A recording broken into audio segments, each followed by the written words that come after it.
আৰু আজিৰ দিনটোলৈকে পোৱা আটাইতকৈ একেবাৰে কাম নাইকিয়া ইনএফেক্টিভ চোক নাইকিয়া চোক বুলি কয় যে চোক টেষ্ট নাইকিয়া সোৱাদ নাইকিয়া আৰু অসমৰ কাৰণে একেবাৰে কাম নোহোৱা বাজেটখনে বোধহয় জয়ন্ত মল্ল বৰুৱাই ডাঙৰীয়াই দিয়া অসম বাজেট 2026-27 যিখন বাজেটত 20% ধাৰ ল'ব সেইখন বাজেটত উন্নয়নৰ কাৰণে একোৱেই দিয়া নাই সব খালি অৰুণোদয় দিম সব খালি আপোনাৰ কি নিযুত মইনা দিম সব খালি অকল কি নিযুত মইনা নিযুত বাবু দিম মই শিৱসাগৰৰ কাৰণে খালি দুটা পোৱাৰ সম্ভাৱনা আছে এটা হ'ল শিৱসাগৰক ৱৰ্ল্ড হেৰিটেজ সাইট কৰিবৰ কাৰণে এবাৰ কেন্দ্ৰীয় চৰকাৰৰ জৰিয়তে ইউনেস্কোত প্ৰস্তাৱ দিব বুলি দিছে এটোৰ কাৰণে মই আদৰণি জনাইছো শিৱসাগৰ এনেকুৱা পালমৰা বাজেট এনেকুৱা ধৰণৰ কোনো আঁচনি নোহোৱা বাজেট এনেকুৱা ধৰণৰ কোনো ভিজন নোহোৱা বাজেট এনেকুৱা ধৰণৰ কোনো নিকম্মা বাজেট এনেকুৱা ধৰণৰ কোনো অদূৰদৰ্শী বাজেট জীৱনত মই কেতিয়াও দেখা নাছিলো এখন বাজেট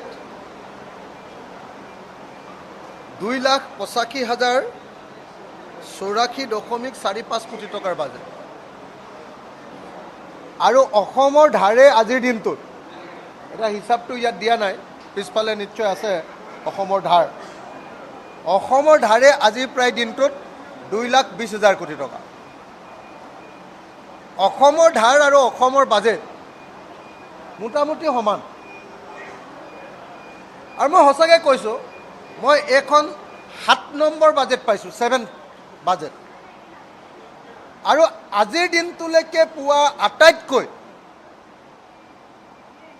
একেবাৰে কাম নাইকিয়া ইনএফেক্টিভ চোক নাইকিয়া চোক বুলি কয় যে চোক টেষ্ট নাইকিয়া সোৱাদ নাইকিয়া আৰু অসমৰ কাৰণে একেবাৰে কাম নোহোৱা বাজেটখনে বোধহয় জয়ন্ত মল্ল বৰুৱাই ডাঙৰীয়াই দিয়া অসম বাজেট 2026-27 এই বাজেটৰ 20% প্ৰায় 20% অকল ধাৰৰ পৰা আহিব আমাৰ যেটো ৰেভিনিউ ৰিচিভ দে ক'ৰ পৰা টকা আহিব আপোনালোকে পিছফালে চাওক where rupees comes from ইয়াত কৈছে যে অকল পাব্লিক ডেপ্টৰ পৰা আহিব 19.76 আৰু অন্য ট্ৰান্সফাৰ আন কিছুমান ধাৰৰ পৰা আহিব 0.21% অৰ্থাৎ আজিৰ যেটো বাজেট হে বাজেটৰ 20% ধাৰ ল'ব মানে 2 লাখ কোটি টকা যদি হয় তেতিয়াহ'লে 40,000 কোটি টকা 2 লাখ কিমান কোটি টকাৰ বাজেট এখন 2,85,000 কোটি টকাৰ বাজেট প্ৰায় 56,000 কোটি টকা ধাৰ ল'ব ধাৰ 56,000 কোটি টকাৰ ধাৰ ল'ব 56,000 কোটি টকাৰ ধাৰ লোৱা এখন বাজেট গতিকে যিখন বাজেটত 20% ধাৰ ল'ব সেইখন বাজেটত উন্নয়নৰ কাৰণে একোৱেই দিয়া নাই সব খালি অৰুণোদয় দিম সব খালি আপোনাৰ কি নিযুত মইনা দিম সব খালি অকল কি নিযুত মইনা নিযুত বাবু দিম অকল খালি ইয়াত গোটেইবিলাক যিমানবিলাক আছে বেছিভাগে গোটেই বাজেটখন পঢ়িলে আচৰিত লাগে যে প্ৰথমৰ পৰা বেছিভাগ কথাই হ'ল হিতাধিকাৰীৰ আঁচনি ক'তো ডেভেলপমেণ্টৰ কথা ক'তো বিশেষ নায়ে ইয়াত কি আছে বেছিভাগ আছে এটাই ডেভেলপমেণ্টৰ কথা কৈছে যে এৰো মেট্ৰপলিছ নামৰ এখন চিটি খুলিব আমাৰ এয়াৰপৰ্টৰ ওচৰত আৰু তাত কি কৰিব 6,000 বিঘা মাটি ইয়াত বিঘাটো উল্লেখ কৰা নাই মানুহক ঘৰৰ পৰা খেদিব খিলঞ্জীয়া অসমীয়া থলুৱা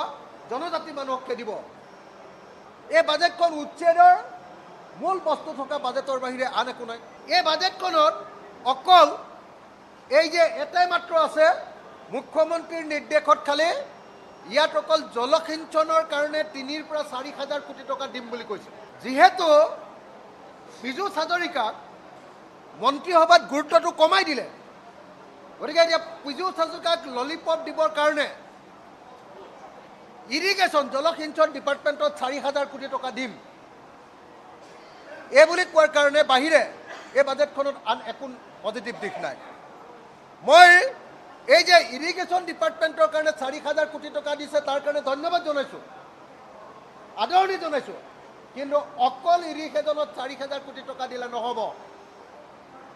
অসমৰ এগ্ৰিকালচাৰক কমপ্লিট যদি বছৰৰ সকলো সময়তে খেতি কৰাৰ এগ্ৰিকালচাৰক ৰাউণ্ড দ্য ইয়েৰ এগ্ৰিকালচাৰত পৰিণত কৰিব লাগে, তাৰ কাৰণে যি কাম কৰিব লাগে সেই ক্ষেত্ৰত এগ্ৰিকালচাৰত এটা টকাও ইয়াত দিয়া নাই। অকল জলসিঞ্চনৰ 4,000 কোটি টকাৰ বাহিৰে একোৱেই নাই। আশ্চৰ্যকৰ কথা, পাহাৰৰ ৰাজ্য 6 schedule area Karbi Anglong, Dima Hasao, BTAD কাৰোৰ কাৰণে কোনো ধৰণৰ নতুন প্ৰজেক্ট নাই। মই শিৱসাগৰৰ কাৰণে খালি দুটা পোৱাৰ সম্ভাৱনা আছে। এটা হ'ল শিৱসাগৰক ৱৰ্ল্ড হেৰিটেজ ছাইট কৰিবৰ কাৰণে এইবাৰ কেন্দ্ৰীয় চৰকাৰৰ জৰিয়তে ইউনেস্কোত প্ৰস্তাৱ দিব বুলি দিছে। এইটোৰ কাৰণে মই আদৰণি জনাইছোঁ শিৱসাগৰক। ৱৰ্ল্ড হেৰিটেজ ছাইটৰ কাৰণে শিৱসাগৰ আৰু ডিমা হাছাওক এইবাৰ প্ৰস্তাৱ দিব বুলি কৈছে। এইটোৰ কাৰণে মই আদৰণি জনাইছোঁ। মই অসমৰ মুখ্যমন্ত্ৰীক এখন ইঞ্জিনিয়াৰিং কলেজ বিচাৰিছিলোঁ, এখন নাৰ্ছিং কলেজ বিচাৰিছিলোঁ, আৰু অসমৰ মুখ্যমন্ত্ৰীক মই এখন ল' কলেজ বিচাৰিছিলোঁ। এটাই পজিটিভ দিশ আছে যে জিলা সদৰবিলাকত এখন ইয়াতে ইঞ্জিনিয়াৰিং কলেজ দিম বুলি কৈছে। গতিকে হয়তো শিৱসাগৰে মই এখন ইঞ্জিনিয়াৰিং কলেজ ইয়াৰ পৰা পাম। তাৰ বাহিৰে আন একো নাই, তাৰ বাহিৰে একোৱেই নাই। আশ্চৰ্যজনকভাৱে কোনো জিলাৰ কাৰণে কোনো ইয়াতে উন্নয়নমূলক প্ৰকল্প নাই। চেণ্ট্ৰেল গভৰ্ণমেণ্টৰ প্ৰজেক্টকেইটাকে ইয়াতে চিঞৰ বাখৰ কৰি কৈ আছে বোলে আমি কাজিৰঙাত এলিভেটেড কৰিডৰ বনাম। সেইটো হ'ল 4 লাইন। 4 লাইনত চেণ্ট্ৰেল গভৰ্ণমেণ্টে কি বনায়, তোমালোকৰ কি ঘোঁৰাৰ ঘাঁচ কাটিবলগীয়া আছে তাতে বাজেটত। কৈছে বোলে গহপুৰৰ পৰা নুমলীগড়লৈ এইটো কি কয় মাটিৰ তলেদি সুৰংগ পথ বনাম। সেইটো 4 লাইনৰ পইচা লোৱা সুৰংগ পথ, পইচা লোৱা টোল টেক্স লোৱা সুৰংগ পথ। এইটো চীনলৈ ভয় কৰি ওপৰত ব্ৰিজ দিবলৈ ভয় কৰি মাটিৰ তলেদি ব্ৰহ্মপুত্ৰৰ তলেদি এখন ৰিং ৰোড দিব খুজিছে। তাৰ বাহিৰে অসমে তাত পাবলগীয়া একো নাই, একো নাই, ক'তো একো নাই। এনেই মুখেৰে কৈছে প্ৰত্যেকখন জিলাতে এখন এখন ব্ৰহ্মপুত্ৰৰ ওপৰত দলং দিয়াৰ কথা ভবা হ'ব। তাৰ বাহিৰে আপোনালোকে চাওক ইয়াত একো নাই, একো বস্তুৱে নাই।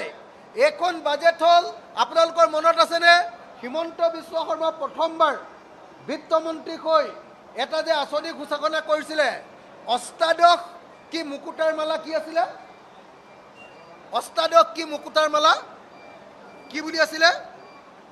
সেই অষ্টাদশ মুকুটাৰ মালাটোৰ কপি ইয়াত অষ্টাদশ হিমন্ত বিশ্ব শৰ্মাই যে কৈছিলে অষ্টাদশ মুকুটাৰ মালা কি বুলি কৈছিলে, এইটো অষ্টাদশ মুকুটাৰ মালা। সেই অষ্টাদশ মুকুটাৰ মালাটো যে 18টা যে স্কিম দিছিলে, সেই স্কিমটোকো গোটেই 18টা ক'বই নোৱাৰিলে।